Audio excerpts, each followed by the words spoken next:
ወልድ የተባለውም እግዚአብሔር አብ ነው። አማኑኤል የተባለውም እግዚአብሔር አብ ነው። ኢየሱስ የሚለውም ስም የእግዚአብሔር አብ ስም ነው። ኢየሱስ ክርስቶስ በዮሐንስ ወንጌል ምዕራፍ 5 ከቁጥር 43 ላይ ምን አለ? ሌላው በስሙ ቢመጣ እርሱን ትቀበሉታላችሁ፣ እኔ ግን በአባቴ ስም ስለመጣው ስለዚህ አትቀበሉኝም አለ። ልጁ የመጣው በራሱ ስም አይደለም። ልጁ የመጣው በአባቱ ስም ነው። የአባቱ ስም አብ ነው። ኢየሱስ የአብ ስም ነው ማለት ነው። አማኑኤልና ወልድ ማለትስ ወልድ የተባለው ኢሳይያስ 9:6 ሲፈጸም ነው። ኢሳይያስ 9:6 ትንቢት ተነግሯል እኮ እግዚአብሔር አብ ሕፃን ሆኖ እንደሚመጣ ትንቢት ተነግሯል።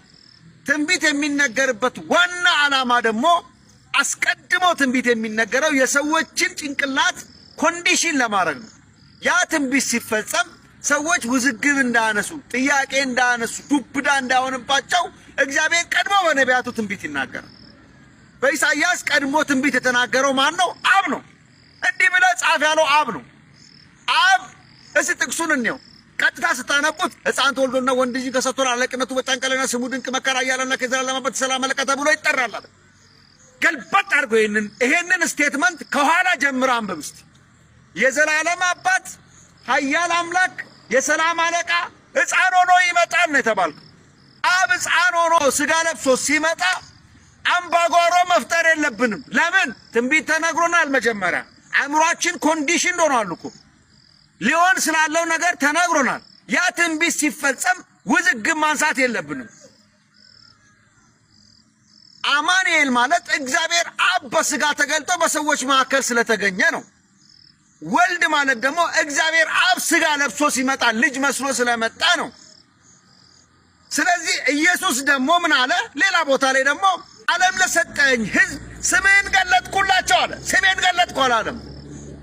ኢየሱስ ክርስቶስ ይዞ የመጣው ስም የለም ሌላ። አብ ይህንን ስም ሰማይ ላይ ያጸደቀው። ይህንን ስም ሰማይ ላይ አጽድቆ ለገብርኤል ሂድና ለማርያም ይህንን ስም ንገራት ነው ያለው። ማርያም ደግሞ አንድ ነገር ተነግሯታል። ልጁን ስትወልጂ ስም አታወጪለትም።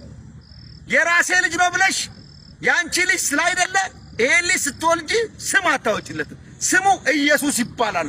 እላይ ጸድቆ የመጣ ነው። አብ እኛ እንድንጠራ የፈለገው ስም ስለሆነ ይህ ስም ደግሞ እግዚአብሔር አብ አጽድቆ በገብርኤል በኩል የላከውና እኛን በዚህ ስም እግዚአብሔርን አብን እንድናመሰግን እንድንባርክ የተሰጠን የአብ የራሱ ስም ነው።